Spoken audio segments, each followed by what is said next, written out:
Recently, I had the opportunity to visit the Capital One Lounge in the Denver International Airport. So of course, I had to take full advantage of this, bring my phone, and record as much of this for a tour and review of the lounge for you guys so you could see the inside of Capital One's newest airport lounge. Now, this is a different style video of the type of credit card reviews and comparisons that I normally talk about on the channel, but I thought it'd be really fun because I know I love seeing the inside, especially of the nicer lounges out there, and this one, I'll warn you, did not disappoint. You can get access to this lounge through a number of different Capital One cards, and also if you're not a card holder, you can also get access for $65 a pop, which may or may not be worth it to you depending on how you view some of the content I'll show you here now. So inside the Denver International Airport, the lounge is located in Concourse A, closest to gate 34. Once you take an escalator that glides you up to the desk, you know you're inside and ready to go to be greeted and checked in by the lounge attendants. To get access to the lounge, you'll need your card that gives you access. For me, this was my Capital One Venture X, and you'll need your boarding pass for your trip.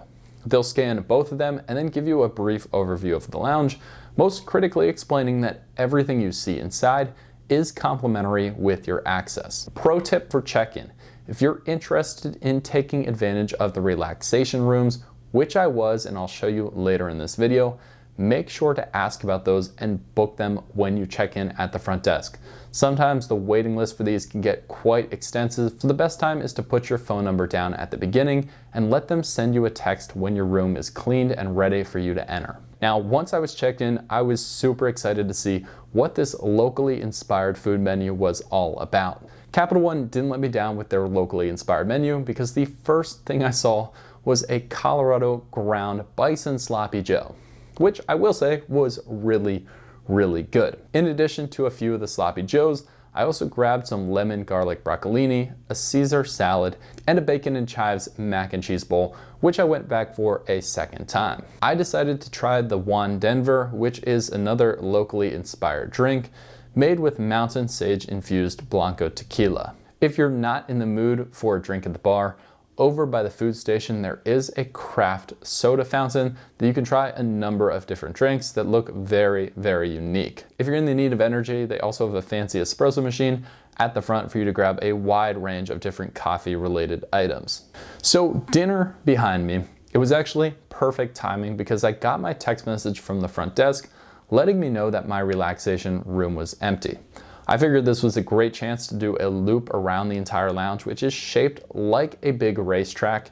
At 10,800 square feet, it is the biggest of the 3 Capital One lounges available. On my loop, heading back towards the front desk, I passed a ton of private seating areas, different relaxation chairs, and spaces to really just spread out and have conversations with other guests in the lounge. I got back to the front desk, checked in for my 20 minutes in the relaxation pod, and it was really an awesome experience that totally took you out of feeling like you were at an airport traveling through most of the day. The relaxation pod was really cool. The pod itself is like a massage bed that vibrates and plays soft music in the background. The whole room is fairly dark, and you do feel like you finally have some space to yourself outside of the hustle and bustle of the airport. Heading out of the relaxation pod, feeling refreshed and ready to go, I passed by workrooms, cell phone rooms, private showers, and private bathrooms if you wanted to take advantage of any of those spaces. It was just about an hour and 15 minutes into my visit,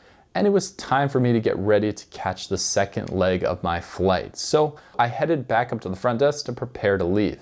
At the front desk is one of the most practical features in the lounge, which is the grab and go section. They have an array of different drinks, healthy snacks, and quick food that is super practical if you do not have a long layover like I did, where you're able to enjoy the bar and the full buffet menu. All in all, my first time visiting the Capital One Lounge in Denver could not have gone better. It truly makes you feel like you are a VIP at the airport and takes you out of the lower levels, which are hustle and bustle, poor seating, and cramped places to stand until you're ready for your flight. Hands down, the best part of this lounge was the food and drink options, which I don't think anybody could have any real complaints with. I would have liked to see a little bit more of professional workspaces that you could spread out and do something productive. Most of the lounge had more relaxing conversation style chairs, But that is a small complaint and one takeaway that I would suggest to them for a little bit more of an improvement. Now, I would not recommend getting a credit card just for lounge access for the vast majority of people. However, if you travel a number of different times each year and you happen to go through either Dallas-Fort Worth, Washington Dulles, or the Denver International Airport where these high-tier Capital One lounges are located, I would strongly consider that as an influencing factor to increase the level of your trip and what you would be able to experience in those places.